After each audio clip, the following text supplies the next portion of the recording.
الحمد للہ وکفا وسلام علی عبادہ الذین اصطفیٰ اما بعد فاعوذ باللہ من الشیطان الرجیم بسم اللہ الرحمن الرحیم۔ معزز سامعین، 6 مئی بروز ہفتہ 2023 بعد نماز فجر کا یہ درس حدیث مصطفیٰ صلی اللہ علیہ وآلہ وسلم ہمارا سلسلہ وار گفتگو ہے، شرح ادب المفرد۔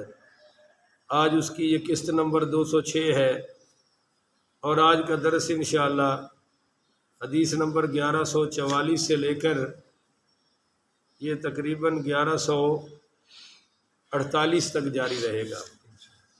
اللہ تعالیٰ سے دعا ہے اللہ شرح صدر کے ساتھ حق سچ بیان کرنے کی توفیق عطا فرمائے اور اللہ تعالیٰ عمل والی باتوں پر عمل پیرا ہونے کی توفیق عطا فرمائے۔ حدیث نمبر 1144، حدثنا محمد بن سلام قال اخبرنا عبدۃ عن ابن ابی خالد عن الشعبی قال جاء رجل الى عبد الله بن عمرو وعنده القوم جلوس يتخطى الیہ۔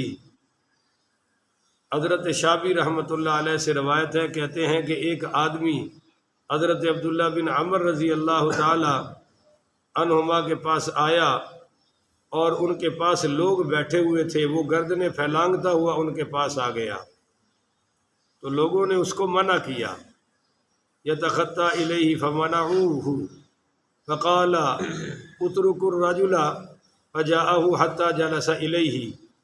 لوگوں نے اس کو منع کیا تو انہوں نے یعنی حضرت عبداللہ بن عمر نے فرمایا اس آدمی کو چھوڑ دو۔ وہ واپس آ گئے، وہ آپ نے فرمایا اس آدمی کو چھوڑ دو، میرے پاس آنے دو۔ وہ آیا حتیٰ کہ آ کر ان کے پاس بیٹھ گیا، عبداللہ بن عمر رضی اللہ تعالی حتیٰ جلس الیہ۔ حضرت عبداللہ بن عمر رضی اللہ تعالیٰ عنہ کے پاس بیٹھ گیا۔ فقال اخبرنی بشیء سمیعتہ من رسول اللہ صلی اللہ علیہ وآلہ وسلم قال۔ جب وہ آدمی بیٹھ گیا تو اس نے کہا مجھے ایسی چیز کی خبر دیجئے جو آپ نے خود رسول اللہ صلی اللہ علیہ وآلہ وسلم سے سنی ہو۔ وہ گردنیں پھیلان کر آنے والے نے۔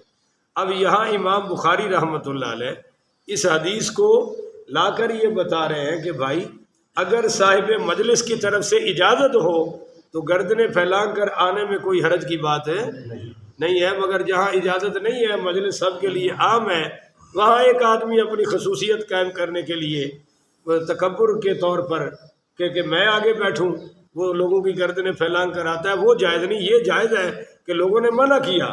اب لوگوں کا منع کرنا اس بات کی علامت ہے کہ اس کا کیا کہتے ہیں وہ جائز نہیں تھا گردنیں پھیلان کر، مگر حضرت عبداللہ بن عمر نے اجازت دے دی۔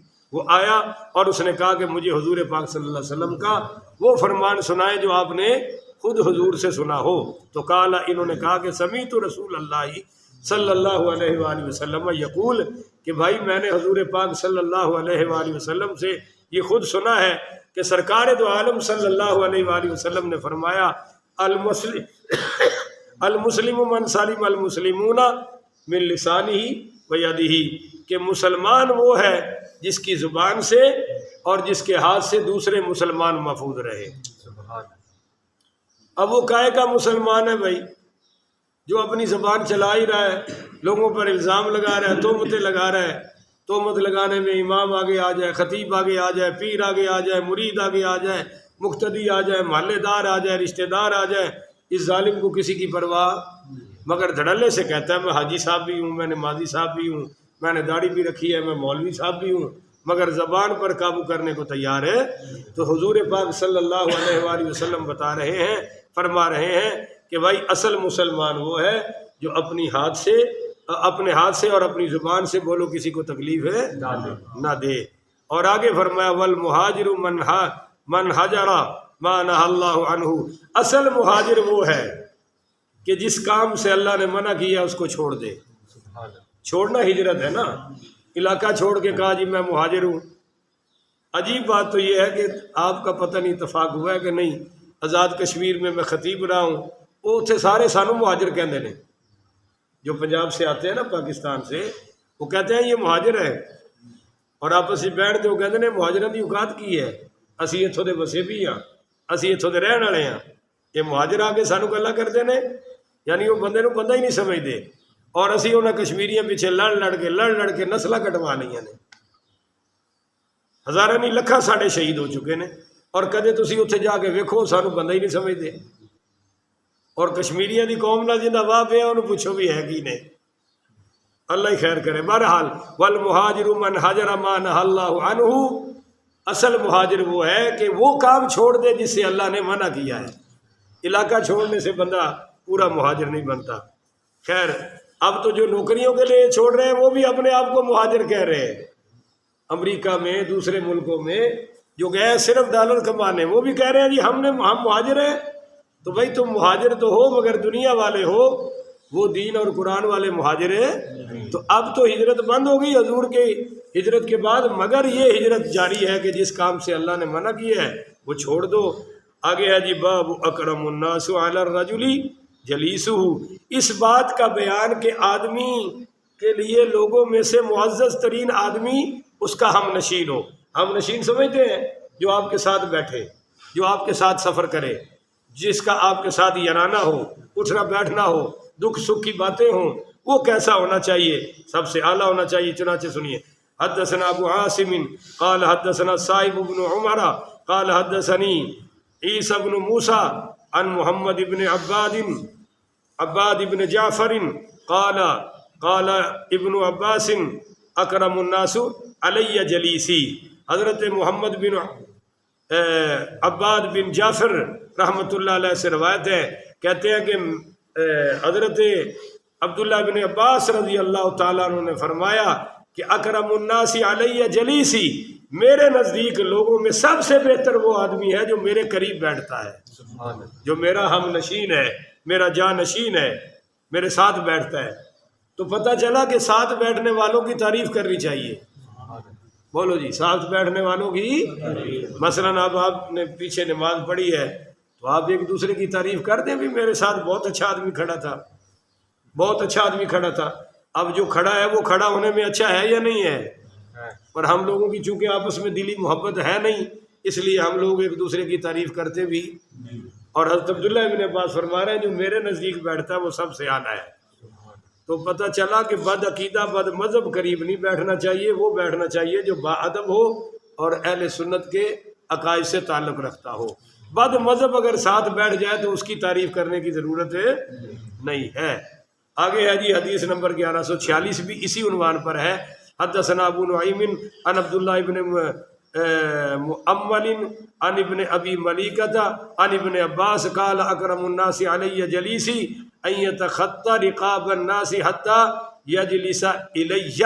حضرت عبداللہ ابن عباس رضی اللہ تعالیٰ عنہ سے روایت ہے، فرماتے ہیں کہ میرے نزدیک لوگوں میں معزز ترین آدمی میرا ہم نشین ہے، وہ لوگوں کی گردنیں پھیلائیں گے حتیٰ کہ میرے پاس آ کر بیٹھ جائے تو کوئی حرج کی بات ہے، یعنی جو میرا ساتھی ہے وہ میرے قریب آنے میں اگر کسی کی گردن کراس کر لے، لوگوں کو کراس کر کے آ جائے تو بولو بھئی کوئی حرج کی بات ہے نہیں ہے۔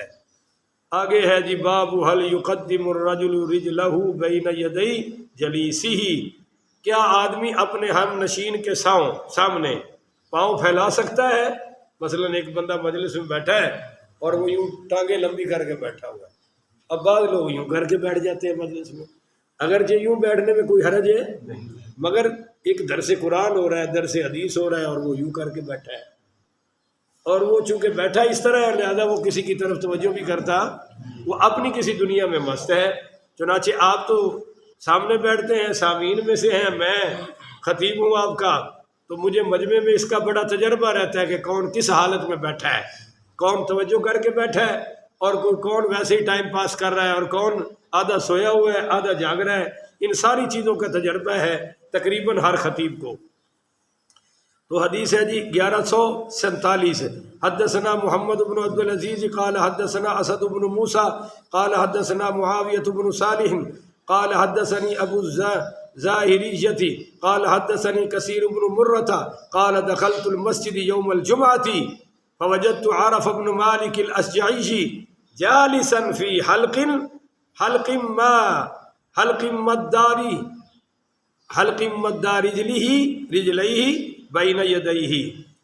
یہ جناب حضرت ابو ظاہریہ رحمۃ اللہ علیہ کا بیان ہے کہ حضرت کثیر بن مرہ رضی اللہ تعالیٰ عنہ نے مجھ سے بیان کیا کہ میں جمعہ کے دن مسجد میں داخل ہوا تو میں نے دیکھا کہ حضرت عوف بن مالک اشجعی رضی اللہ تعالیٰ عنہ کو ایک حلقے میں اس حال میں بیٹھا پایا کہ لوگ ان کے ارد گرد ہیں اور وہ اس حال میں بیٹھے ہوئے ہیں کہ انہوں نے اپنے پاؤں پھیلائے ہوئے ہیں.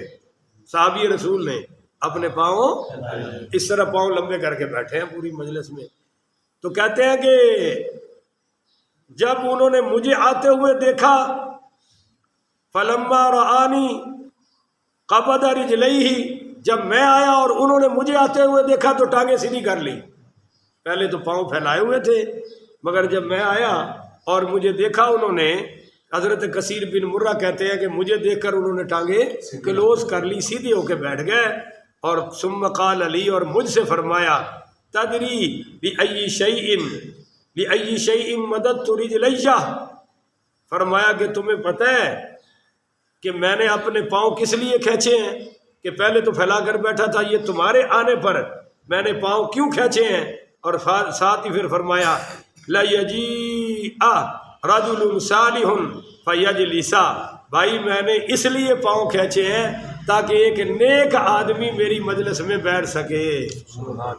ایک نیک آدمی میری مجلس میں، تو یہ بہت بڑا ادب ہے کہ چھوٹا بھائی چوڑا ہو کر بیٹھا ہے، بڑا بھائی آیا تھوڑا سا کلوز ہو جاؤ، استاد آ گیا، امام آ گیا، مقتدیٰ پیشوا خطیب صاحب آ گئے تو بندہ تھوڑا سا سیدھا ہو جائے. اب بعض لوگ دیکھا دوسری کرسی تے لت رکھ کے بیٹھے ہوندے نے اور مولوی صاحب کھڑو کے گل کر رہے ہوندے نے، وہ یہ نہیں توفیق نہیں کرتا بھی لت تھلے رہ گیا کہ قاری صاحب اتنے بہ ہی جاؤ، انہاں بھی کہنے کو تیار ہے. جب تک عالم کا ادب نہیں ہوگا علم کا ادب نہیں آئے گا. جب تک قاری صاحب دل میں نہیں آئیں گے قرآن نہیں آئے گا.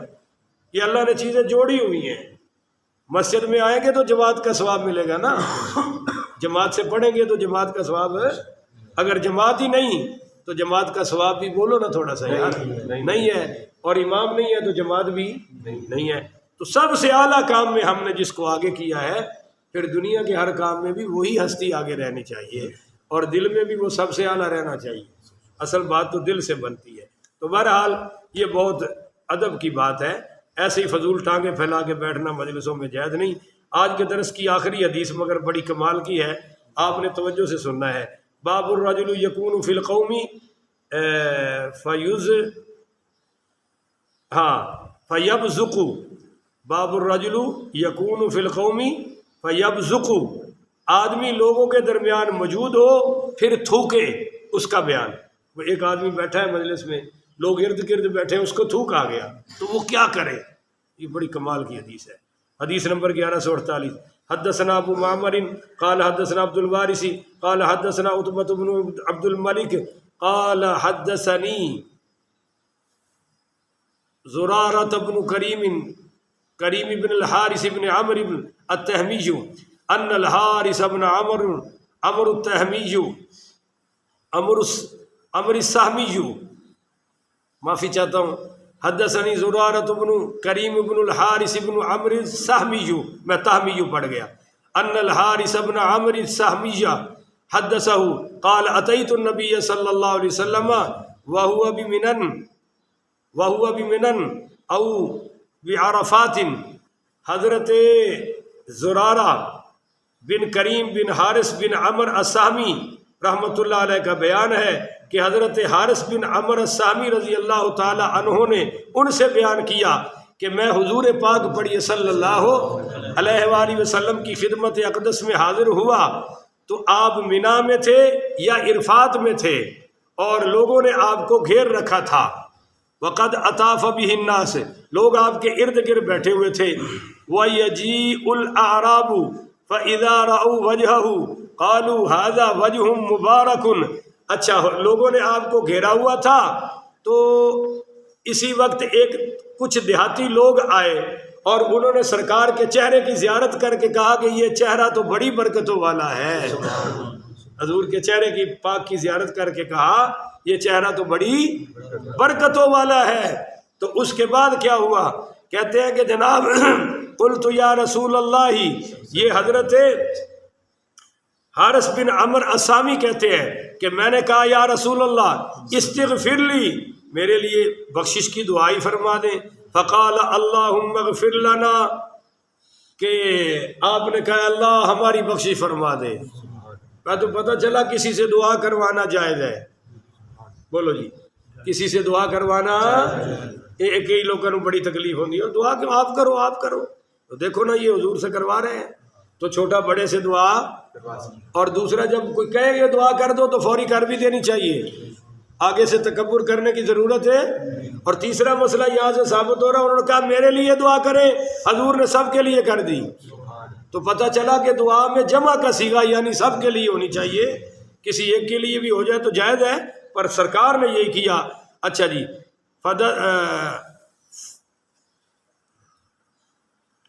فدرت فقلت استغفر لی، میں نے پھر دوبارہ کہا یا اللہ یا رسول اللہ میرے لیے بخشش کی دعا فرما دیں۔ فقال اللہم اغفر لنا، حضور نے پھر کہا اللہ ہماری بخشش فرما دے۔ فدرت فقلت استغفر لی، میں نے پھر کہا یا رسول اللہ میری مغفرت کے لیے دعا فرما دیں۔ اب حضور نے کوئی تنگی محسوس ہے، پھر فرمایا اللہ، فقال اللہم اغفر لنا، اللہ ہم سب کی بخشش فرما دیں۔ کہتے ہیں فذهب یبزق فقال بیدہ فاخذ بها بزاقہ ومسح به نعلہ، تو کہتے ہیں جب میں نے تیسری مرتبہ حضور سے دعا کی اپیل کی، آپ دعا کر دی، تو پھر آپ تھوکنے کے لیے گئے، تو آپ نے ہاتھ سے اشارہ فرمایا کہ ٹھہرو، یعنی خود آپ نے چونکہ تھوکنا تھا تو اٹھ کے تشریف لے گئے ادھر، اور پھر آپ نے اپنے ہاتھ سے اپنا تھوک مبارک اپنے نالین پہ مل دیا، کیونکہ مسجد میں تھوک پھینکنے کی گنجائش بولو نا بھائی نہیں تھی، پر مجلس سے اٹھے اور ادھر تشریف لے گئے، کیونکہ سب کے سامنے یہ عمل کرنا کچھ اچھا معلوم نہیں ہوتا، تو یہ ایک بہت بڑا ادب۔ وَمَسَحَ بِهِ نَعْلَهُ، آپ نے اپنے نالین مبارک اس کو مل دیا۔ کَرِهَ أَن يُصِيبَ أَحَدًا مِّنْ حَوْلِهِ، اور آپ اس بات کو ناپسند فرماتے ہوئے کہ آپ کے پاس آنے والے کو علم ہو جائے، یعنی آپ نے اس بات کو ناپسند کیا کہ لوگوں کو پتہ چلے کہ میں اپنا تھوک مبارک صاف کرنے کے لیے اٹھا ہوں، اس کا کسی کو علم نہ ہو، اس لیے اٹھ کر ادھر تشریف لے گئے، اور ادھر چونکہ آپ کا نالین مبارک تھا، یا نالین مبارک آپ کے پاؤں اقدس میں بھی تھا، اس لیے آپ نے اسے مل دیا، اور اس بات کو ناپسند کیا کہ لوگوں کو پتہ چلے کہ میں کیوں اٹھا ہوں یا کیا کرنے اٹھا ہوں۔ پر یہ صحابی کہتے ہیں مجھے تو پتہ چل گیا، کیوں مجھے ہاتھ سے اشارہ کیا، کیونکہ میری توجہ حضور کی طرف خاص تھی، میں بار بار کہہ رہا تھا میری مغفرت کی دعا کر دے، میری مغفرت کی دعا کر دے۔ تو یہ بھی ایک مجلس کا ادب آ گیا۔ اگر آپ کے پاس ٹیشو پیپر ہے اس سے تھوک صاف کر لیں، رومال ہے اس سے کر لیں، نہیں تو آپ اٹھ کے چلے جائیں۔ جیسے آپ کو پتہ ہے کہ اگر نماز میں کسی کا وضو خارج ہو جائے، ہوا خارج ہو جائے، وضو ٹوٹ جائے، تو وہ اپنے ناک پر ہاتھ رکھ لے، بولو اپنے ناک پر ہاتھ رکھ کے چلا جائے، لوگ یہ سمجھے کہ شاید اس کو نقصیر آئی ہے، مگر یہ ایسا کر کے چلا جائے اور وضو دوبارہ کر کے آ جائے۔ اللہ تعالیٰ سمجھنے کی توفیق عطا فرمائے۔ اگر مولوی صاحب کا وضو ٹوٹ جائے تو وہ بھی اسی طرح ہی کرے گا، مگر جو اس کے پیچھے کھڑا ہوگا اس کو آگے کھڑا کرے گا، اور وہ وہیں سے نماز پڑھائے گا آگے جہاں سے مولوی صاحب چھوڑ کے، امام صاحب چھوڑ کے جا رہے ہیں، اور کوئی سجدہ صاحب کرنے کی ضرورت نہیں ہے۔ اللہ تعالیٰ عمل کی توفیق عطا فرمائے۔ آخر ودعوانا ان الحمدللہ رب العالمین۔